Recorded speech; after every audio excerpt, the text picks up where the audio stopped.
Assalamualaikum warahmatullahi wabarakatuh, sahabat Galeri Muslim.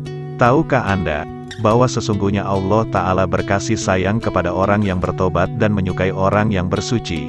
Sebesar apapun dosa seorang hamba selama ia tidak menyekutukan Allah, maka tobatnya akan diterima atas izin Allah Azza wa Jalla.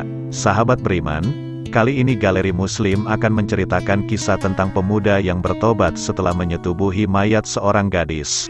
Bagaimanakah kisahnya? Mari kita simak ceritanya.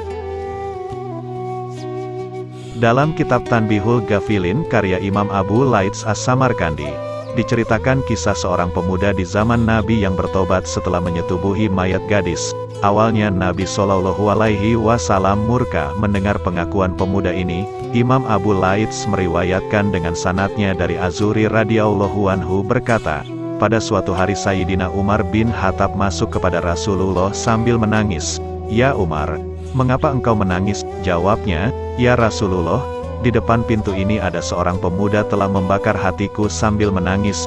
Baginda Nabi bersabda, "Ya Umar, masukkan dia kepadaku."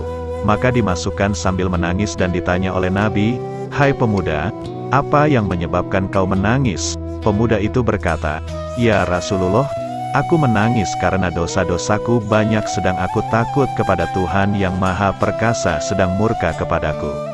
Nabi bertanya, "Apakah kau mempersekutukan Allah?"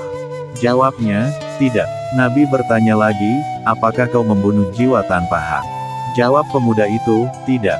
Sabda Nabi, "Maka Allah Ta'ala akan mengampunkan dosamu walaupun sebesar 7 petala langit dan bumi dan bukit-bukit." Pemuda itu menjawab, "Ya Rasulullah, dosaku lebih besar dari langit, bumi dan bukit-bukit."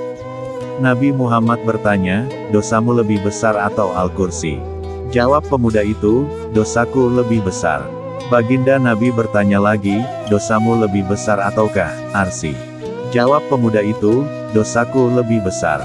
Nabi bertanya lagi, "Dosamu lebih besar atau maafnya Allah Ta'ala?" Pemuda itu menjawab, "Maafnya Allah Ta'ala lebih besar." Nabi bersabda, "Sungguh tidak dapat mengampunkan dosa besar kecuali Allah Ta'ala yang Maha Besar, yang Maha Pemaaf dan Maha Pengampun." "Hai pemuda, beritakan kepadaku, apakah dosamu itu?" Jawab pemuda itu, "Saya malu padamu ya Rasulullah." Nabi kembali bertanya, "Beritakan kepadaku apakah dosamu itu?" Pemuda itu pun menjawab, "Ya Rasulullah, saya tukang gali kubur sejak 7 tahun lalu. Pada suatu hari saya menggali kubur seorang gadis dari kaum Ansar. Ketika selesai saya telanjangi dari kafannya, saya tinggalkan mayit tersebut. Akan tetapi hawa nafsu saya bangkit, maka saya kembali dan menyetubuhi mayit gadis tersebut hingga puas lalu saya tinggalkan.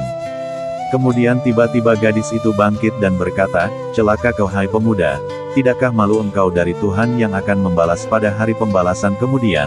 Bila tiba masanya tiap orang zalim akan dituntut oleh orang yang dianiaya. Kau biarkan aku telanjang dan kau hadapkan aku di hadapan Allah sebagai orang janabat.'" Mendengar pemuda itu, Rasulullah bangkit bagaikan terdorong dari belakang sambil berkata, "Hai fasik, alangkah layaknya engkau masuk neraka, keluarlah dari sini." Maka keluarlah pemuda itu.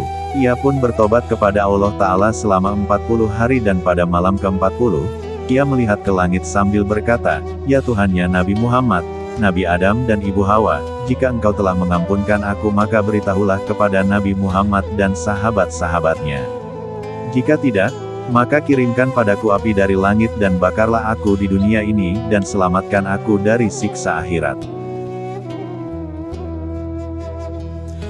Maka turunlah malaikat Jibril kepada baginda Nabi dan setelah memberi salam Jibril berkata, "Ya Muhammad, Tuhanmu memberi salam kepadamu." Nabi menjawab, "Dialah As-Salam, dan daripadanya salam kepadamu dan kepadanya segala keselamatan."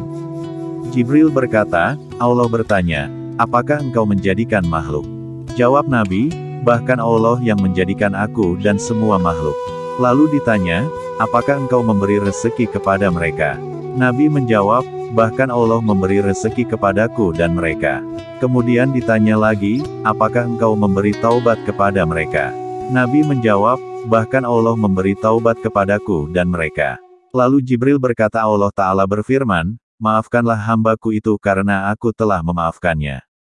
Maka Nabi segera memanggil pemuda itu dan memberitahu padanya bahwa Allah Ta'ala telah menerima taubatnya dan memaafkannya.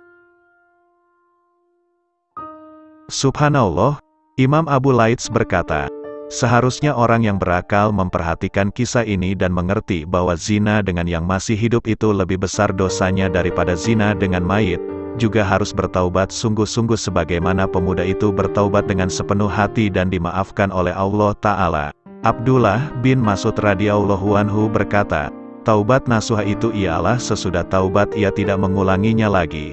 Pintu taubat itu diterima dari siapapun kecuali 3, yaitu 1. Iblis laknatullah yaitu induk semua kekafiran. 2. Kabil yaitu induk dari semua yang sial dan celaka. 3. Orang yang membunuh para nabi. Wallahu a'lam.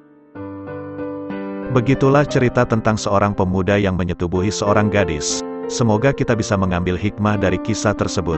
Wassalamualaikum warahmatullahi wabarakatuh.